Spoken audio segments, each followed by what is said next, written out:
നമസ്കാരം. കാലത്തിൻ്റെ കാവ്യനീതി നമുക്ക് വളരെ കുഞ്ഞുകാലം മുതൽക്കേ കുട്ടിക്കാലം മുതൽക്കേ പറഞ്ഞു കേൾക്കുന്ന ഒരു പഴമൊഴിയാണ് കാലത്തിൻ്റെ കാവ്യനീതി. കാലത്തിൻ്റെ കാവ്യനീതി വരാനുള്ളതൊന്നും വഴിയിൽ തങ്ങില്ല എന്നതിനോട് കൂട്ടി വായിക്കാവുന്നതുമാണ്. ഒന്നുകൂടി നമുക്ക് അതിനോട് ചേർത്ത് വെക്കാം. വരാനുള്ളത് വഴിയിൽ തങ്ങില്ല എന്ന് മാത്രമല്ല, വരാനുള്ളതൊക്കെ വരുത്തി വെച്ചേ പോകൂ എന്ന് വേണമെങ്കിൽ നമുക്കതോട് കൂട്ടിച്ചേർക്കാം. ഞാൻ പറഞ്ഞു വരുന്നത് കേരളത്തിൻ്റെ മുഖ്യമന്ത്രി പിണറായി വിജയൻ്റെ കാര്യമാണ്. ഈ പറഞ്ഞ പഴമൊഴികളെല്ലാം ഞാൻ ഉപയോഗിച്ച പുതുമൊഴിയും ഇന്ന് ആത്യന്തം അത് എത്രത്തോളം ചേർന്ന് നിൽക്കുന്നുവോ അത് ചേരുക മുഖ്യമന്ത്രി പിണറായി വിജയനാണ്. കാരണം രാജ്യത്തെ തന്നെ മഹത്തായ ഒരു തൊഴിലാളി കർഷക പാരമ്പര്യമുള്ള ഒരു കമ്മ്യൂണിസ്റ്റ് പ്രത്യയശാസ്ത്രത്തെ അത് കേരളത്തിൽ ഇന്നീ കാണുന്ന നിലവാരത്തിലേക്ക് തരം താഴ്ത്തി തറ നിലവാരത്തിലെത്തിച്ചതിൽ പ്രധാന പങ്കുവഹിച്ച ഒരു കമ്മ്യൂണിസ്റ്റ് നേതാവാണ് പിണറായി വിജയൻ. ഇത് പറയുമ്പോൾ ക്ഷോഭിച്ചതുകൊണ്ടോ പൊട്ടിത്തെറിച്ചതുകൊണ്ടോ പ്രത്യേകിച്ച് ഗുണമില്ല. കാരണം ഇന്നത്തെ പിണറായി വിജയന്റെ അവസ്ഥയിൽ ഏറ്റവും അധികം സന്തോഷിക്കുന്നതും ആ പിണറായി ഭക്തരായി ഒരു കാലത്ത് ഒപ്പം കൂടിയിരുന്ന ആളുകൾ തന്നെയാണ്, കമ്മ്യൂണിസ്റ്റ് മാർക്സിസ്റ്റ് പാർട്ടിയുടെ പ്രവർത്തകർ തന്നെയാണ്. ഞാൻ പറഞ്ഞു വരുന്നത് സമീപകാലത്തായി കേരളത്തിലുണ്ടായ 1-2 സംഭവങ്ങളെക്കുറിച്ച് മാത്രമാണ്. ഇപ്പോൾ നമ്മുടെ മലയാള സിനിമാ ലോകത്തെ അമ്മ എന്ന ആ പ്രസ്ഥാനവുമായി ബന്ധപ്പെട്ട് കുറേയധികം ലൈംഗിക മനോരോഗികളുടെ ആഭാസങ്ങളെക്കുറിച്ചും ബലാത്സംഗ പീഡനങ്ങളെക്കുറിച്ചുമൊക്കെ നമ്മുടെ മുൻ ഹൈക്കോടതി ജസ്റ്റിസായിരുന്ന ജസ്റ്റിസ് ഹേമയുടെ നേതൃത്വത്തിലുള്ള ഒരു അന്വേഷണ കമ്മിറ്റിയുടെ റിപ്പോർട്ട് പുറത്തു വന്നു. ആ റിപ്പോർട്ട് പുറത്തു വന്നതിന് തൊട്ടു പിന്നാലെ ഒട്ടേറെ മഹാപ്രഭുക്കൾ, രാജാക്കന്മാർ, ചക്രവർത്തിമാർ എല്ലാം പെണ്ണുപിടി കേസിൽ പുലിവാല് പിടിച്ച് നാട് മുഴുവൻ നെട്ടോട്ട് മൂടുന്ന ഒരു കാഴ്ചയുണ്ടായി. ആ കാഴ്ചയൊക്കെ ആദ്യമൊക്കെ കമ്മ്യൂണിസ്റ്റ് പാർട്ടിക്കും മാർക്സിസ്റ്റ് പാർട്ടിക്കും ഒക്കെ ആസ്വാദ്യകരമായിരുന്നുവെങ്കിലും ഇപ്പോൾ നമ്മുടെ പഴയകാല കമ്മ്യൂണിസ്റ്റ് നേതാവ്, കമ്മ്യൂണിസ്റ്റ് കലാസാംസ്കാരിക പ്രവർത്തകൻ ഒ മാധവന്റെ മകൻ എം മുകേഷ് ഇപ്പോൾ പിണറായി വിജയന്റെ വിശ്വസ്തനായ ഒരു MLA ആണ്. കേരളത്തിൽ കൊല്ലം മണ്ഡലത്തെയാണ് അദ്ദേഹം പ്രതിനിധീകരിക്കുന്നത്. അദ്ദേഹം കൂടി ആ ലൈംഗിക ആഭാസ കേസിൽ പ്രതിസ്ഥാനത്ത് വന്നതോടുകൂടി കമ്മ്യൂണിസ്റ്റ് പാർട്ടിയുടെയും കേരളത്തിലെ ഇടതുപക്ഷ പ്രസ്ഥാനത്തിൻ്റെയും പുകപോയി. ഏറ്റവും ഒടുവിൽ സംഭവിച്ചിരിക്കുന്നത്, ബഹുമാനപ്പെട്ട സെഷൻസ് കോടതി മുകേഷിന്റെ അറസ്റ്റ് കേവലം 5 ദിവസത്തേക്ക് തടഞ്ഞിരിക്കുന്നു എന്നുള്ളത് കൊണ്ട് 5 ദിവസം കഴിഞ്ഞാൽ 6ാമത്തെ ദിവസം പോലീസിന് വേണമെങ്കിൽ മുകേഷിനെ അറസ്റ്റ് ചെയ്യാം.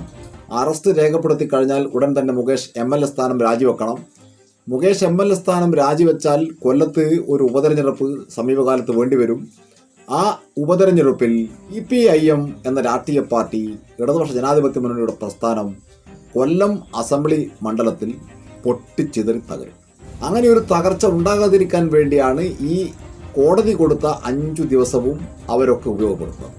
ഇപ്പോൾ കേൾക്കുന്ന വാർത്തകളൊക്കെ ശരിയാണെങ്കിൽ MLA ബോർഡില്ലാത്ത കാറിൽ, അതായത് ഒരു സ്വകാര്യ വാഹനത്തിൽ അഭിഭാഷകന്മാരിൽ നിന്നും അഭിഭാഷകന്മാരിലേക്ക് കോടതിയുടെ നിയമപരമായ പ്രശ്നങ്ങൾ തനിക്ക് അനുകൂലമാക്കി തീർക്കുന്നതിനു വേണ്ടിയുള്ള പെടാപ്പാടിലും നെട്ടോട്ടത്തിലുമാണ് മുകേഷിനോടൊപ്പം നിൽക്കുന്ന പിണറായി വിജയന്റെ നേതൃത്വത്തിലുള്ള കുറേ കമ്മ്യൂണിസ്റ്റ് നേതാക്കന്മാരും എന്നാണ് ഇപ്പോൾ അറിയാൻ കഴിയുന്ന വാർത്തകൾ. അതെന്തോ ആവട്ടെ, കോടതി ഇനി എന്ത് തീരുമാനിക്കുന്നു എന്നുള്ളിടത്ത് പ്രശ്നങ്ങൾ അവസാനിക്കില്ല. കോടതിയുടെ മുമ്പിലെത്തുന്ന കാര്യങ്ങളിൽ വെച്ച് മാത്രമേ കോടതിക്കൊരു തീരുമാനത്തിലെത്താൻ വേണ്ടി സാധിക്കുകയുള്ളൂ. പക്ഷെ ഇവിടെ പ്രശ്നം മുകേഷിന്റെ അറസ്റ്റോ മുകേഷിന്റെ ജയിൽവാസമോ ഒന്നുമല്ല. മുകേഷിനെ ഇന്നീ കാണുന്ന നിലവാരത്തിലേക്ക് എത്തിച്ചതിന് പ്രധാന പങ്ക് വഹിച്ച വ്യക്തിയാണ് പിണറായി വിജയൻ. ഇനി രണ്ടാമതൊരാൾ കൂടിയുണ്ട്. അമ്മയുടെ കാര്യം അവിടെ നിൽക്കട്ടെ, അത് കുറേ ലൈംഗിക മനോരോഗികളുടെയും ആഭാസന്മാരുടെയും നെറുകേടിൻ്റെ കഥകളായതുകൊണ്ട് ആ കഥകൾ തന്നെ നിരന്തരം നാം ഇങ്ങനെ പറഞ്ഞു പോകുമ്പോൾ പറയുന്ന എനിക്കും കേൾക്കുന്ന പ്രേക്ഷകർക്കും ഒരുതരം നെഗറ്റീവ് എനർജി വർക്ക് ചെയ്യാൻ സാധ്യതയുള്ളത് കൊണ്ട് ആ വിഷയത്തിലേക്ക് അധികം ഞാൻ പോകുന്നില്ല. മുകേഷിൻ്റെ കാര്യം പറയേണ്ടത് കൊണ്ട് പറഞ്ഞു എന്ന് മാത്രമേ ഉള്ളൂ. ഇവിടെ മറ്റൊരു മഹാ അവതാരമുണ്ട്, ദാദാ സാഹിബ് PV അൻവർ പഴയകാലത്തെ ഒരു കോൺഗ്രസ്സുകാരനാണ് എന്നാണ് പറയുന്നത്. ആര്യാടൻ മുഹമ്മദിന്റെ തട്ടകമായിരുന്ന നിലമ്പൂർ നിയോജക മണ്ഡലത്തിൽ ആര്യാടൻ മുഹമ്മദ് എന്ന കോൺഗ്രസ് നേതാവിനോടൊപ്പം തോളോട് തോളുരുമി നടന്ന് കോൺഗ്രസ് പ്രസ്ഥാനത്തെയും അതുവഴി തങ്ങളുടേതായ ഒരു പ്രത്യേക കോൺഗ്രസ് ഗ്രൂപ്പിനെയും ആ നിലമ്പൂർ മേഖലയിൽ സൃഷ്ടിച്ചെടുത്ത് അവസാനം ആര്യാടൻ്റെ കാലശേഷം അദ്ദേഹം കോൺഗ്രസ് വിട്ട് പിണറായി ഭക്തനായി പിണറായിയുടെ ശിഷ്യത്വം സ്വീകരിച്ച് CPMലേക്ക് പോയി. പക്ഷെ CPMന്റെ പാർട്ടി മെമ്പർഷിപ്പ് നമ്മുടെ മറ്റൊരു ദാദാ സാഹിബ് KT ജലീലിനെ പോലെ ഈ മഹാനുണ്ടോ എന്നുള്ളത് ചിന്തനീയമാണ്, അന്വേഷിക്കേണ്ട കാര്യമാണ്. എൻ്റെ അറിവിൽ PV അൻവറിന് പാർട്ടി മെമ്പർഷിപ്പില്ല. ഏതായാലും ഒരു പിണറായി ഭക്തനായ കമ്മ്യൂണിസ്റ്റുകാരനായാണ് PV അൻവർ അറിയപ്പെടുന്നത്. ഇന്നലെ പകൽ മുഴുവൻ മാധ്യമലോകത്തെ ചർച്ച PV അൻവർ സംസ്ഥാനത്തെ ആഭ്യന്തര വകുപ്പിനെതിരെ നടത്തുന്ന ഒറ്റയാൾ പോരാട്ടമാണ്. ആ പോരാട്ടത്തിൽ ഒരു MLA നേരിട്ടിടപെട്ട് സംസ്ഥാനത്തെ ആഭ്യന്തര വകുപ്പിനെ ആകെ പ്രതിക്കൂട്ടിലാക്കേണ്ട നിലവാരത്തിലുള്ള വിഷയങ്ങളൊന്നും ആ വിഷയത്തിലില്ല. അവിടെ മലപ്പുറത്തെ ജില്ലാ പോലീസ് മേധാവിയുടെ ക്യാമ്പ് ഓഫീസിന്, അതായത് അദ്ദേഹത്തിൻ്റെ താമസ സ്ഥലത്ത് നിന്നും ഒരു തേക്കുമരം മുറിച്ചു കടത്തപ്പെട്ടു എന്നുള്ളതാണ് ഈ സംഭവത്തിന് ആധാരമായ കേസ്. ആ സംഭവവുമായി ബന്ധപ്പെട്ടാണ് അൻവർ ഈ മലപ്പുറം SP ക്യാമ്പ് ഓഫീസിലെത്തുന്നതും അങ്ങോട്ടുള്ള വഴി ഒരു പോലീസുകാരൻ തടയുകയും ചെയ്തു. അനുവാദമില്ലാതെ അകത്ത് കടക്കാൻ പാടില്ല എന്നൊക്കെ അദ്ദേഹം നിയമപരമായ രീതിയിൽ വളരെ സൗമ്യതയോടുകൂടിയാണ് ആ പോലീസുകാരൻ പറയുന്നത്. അത് അദ്ദേഹത്തിൻ്റെ ഡ്യൂട്ടിയാണ്. പക്ഷെ അതൊന്നും വിലവെക്കാതെ PV അൻവർ അവിടെ കുത്തിയിരിപ്പ് സമരം നടത്തി. അവിടെ പത്രമാധ്യമ സുഹൃത്തുക്കളൊക്കെ വന്നു. അവരോട് നീണ്ട കുറേ കഥകൾ പറഞ്ഞു. ആ കഥകൾ പറഞ്ഞ് തുടങ്ങിയിടത്ത് നിന്ന് അവസാനിക്കുന്നിടത്തേക്ക് എത്തിയപ്പോൾ കേരളത്തിലെ ആഭ്യന്തര വകുപ്പ് സമ്പൂർണ്ണ പരാജയത്തിലാണ് എന്ന് PV അൻവർ പറഞ്ഞു വെക്കുന്നു. ഫലത്തിൽ അദ്ദേഹം പറയാതെ പറഞ്ഞു വെക്കുന്ന മറ്റൊന്നുകൂടിയുണ്ട്. ആഭ്യന്തര വകുപ്പിന് നേതൃത്വം കൊടുക്കുന്ന മുഖ്യമന്ത്രി പിണറായി വിജയൻ കേരളത്തെ സംബന്ധിച്ച് വട്ടപൂജ്യമാണ്, അതായത് ഒരു ഫുൾ സീറോ.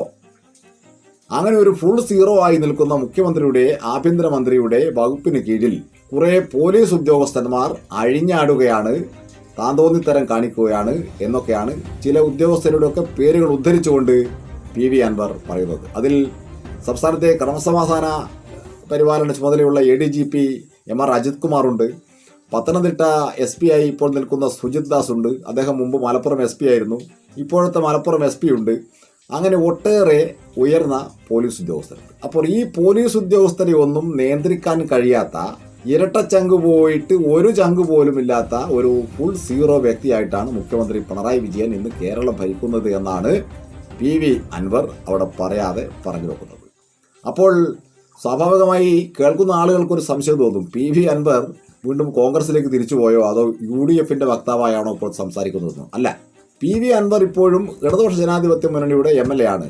പിണറായി വിജയന്റെ പ്രത്യേക മേൽനോട്ടത്തിൽ നേരത്തെ മുകേഷിനെ കൊണ്ട് പറഞ്ഞതുപോലെ തന്നെ നിലമ്പൂർ നിയോജക മണ്ഡലം തത്വത്തിൽ തീരെഴുതി കൊടുത്ത് അവിടെ നിന്ന് ജയിപ്പിച്ച് കേരള അസംബ്ലിയിലേക്ക് ജയിപ്പിച്ച് പിണറായി വിജയൻ കൊണ്ടുവന്ന വ്യക്തിയാണ് PV അൻവർ.